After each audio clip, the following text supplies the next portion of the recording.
कि उसको एक बुक मिल गई कि एरोप्लेन कैसे उड़ाते हैं। बोला है अब तो मुझे सब समझ में आ गया है, उसमें सब बटन वटन सब लिखा था, स्टेप नंबर 1 स्टेप नंबर 2 सब लिखा था।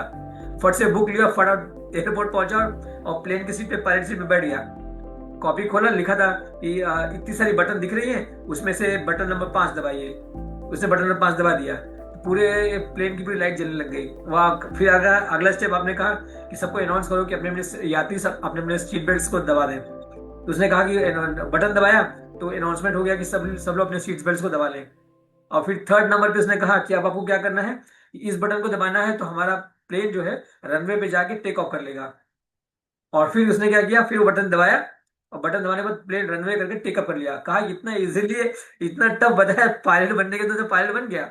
और फिर पायलट उड़ रहा था, फिर लिखा था कि आगे हमारा जो है किताब, अगली एडिशन अगली हमारी लॉन्च होने वाली है। अब तो अब तो सबको लेके वो चला गया ना, क्या बोलते हैं, अब वो उतारे कैसे, उसको उसकी कॉपी थी नहीं उसके पास। इसलिए जब तक आपको पूरा ए से जेड ना पता हो, आधा अधूरा ज्ञान लेकर आप चढ़ जाएंगे तो आप उतरेंगे कैसे। खुद ही को बुलंद करके चढ़ा वो जैसे तैसे। खुदा ने फिर उससे पूछा कि अबे चढ़ तो गया, उतरे कैसे अब। वही हाल उसकी होगी प्लेन वाली। चढ़ तो मतलब प्लेन तो लेके उड़ गया है, अब वो आगे आगे बस के पास नोट्स ही नहीं है। उसकी कॉपी कह रही है कि टू बी कंटिन्यूड, मतलब अब अगली एडिशन बाद में आएगी। वो एक ही एडिशन लेके चढ़ गया। लेकिन हेडिंग कितना खूबसूरत लिखा था कि जाने कैसे